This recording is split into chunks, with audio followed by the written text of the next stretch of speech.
Okay, gawa tayo ng short video ngayon tungkol naman po sa Mitsubishi Strada 2008 model. So ang issue po nito ay naglo-low power, tapos umilaw yung check engine sa dashboard. So ang unang-una natin gagawin dyan ay sasalangan po natin ng scanner para malaman po natin kung ano yung mga problema sa sensor. Kasi scanner lang po yung makapagturo sa atin kung ano yung mga dapat natin gawin. So ayan, i-read natin, titingnan natin kung ano yung mga code na makikita natin. So ayan, may lumabas na code. Yan. Medyo marami. Fuel pressure, EGR, tsaka manifold. So yan yung mga gagawin natin. So hindi na tayo lalayo pa, kundi kung ano yung lumalabas sa scanner, ay yan na po yung gagawin o susundan natin. Meron tayong bagong EGR at bagong control valve. So ayan, magpapalit tayo nito kasi ito lumalabas na sa scanner na EGR. So nilinisan na natin.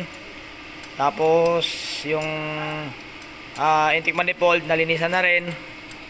Ganun pa rin.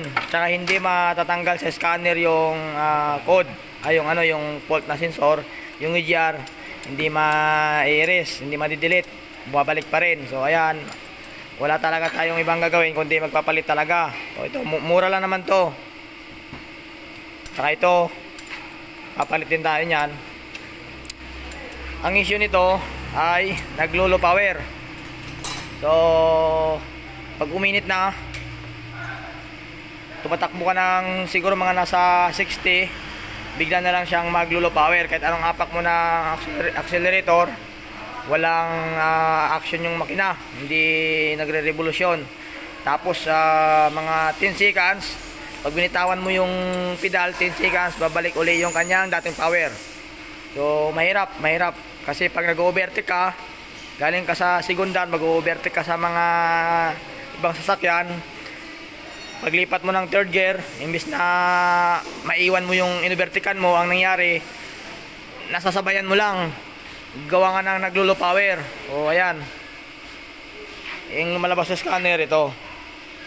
At saka nagpalit tayo ng fuel filter. So unang-una sa lahat, bago ko palitan ito, yan, tsaka itong control valve, ay ginawa muna natin yung mga basic trouble.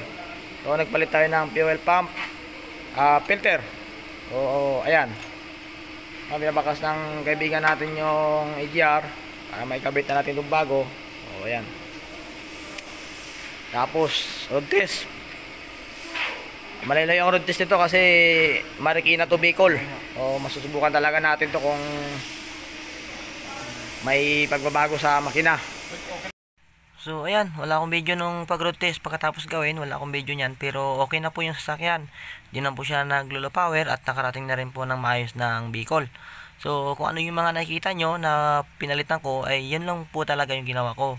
So ngayon hindi na siya naglo-low power, okay na.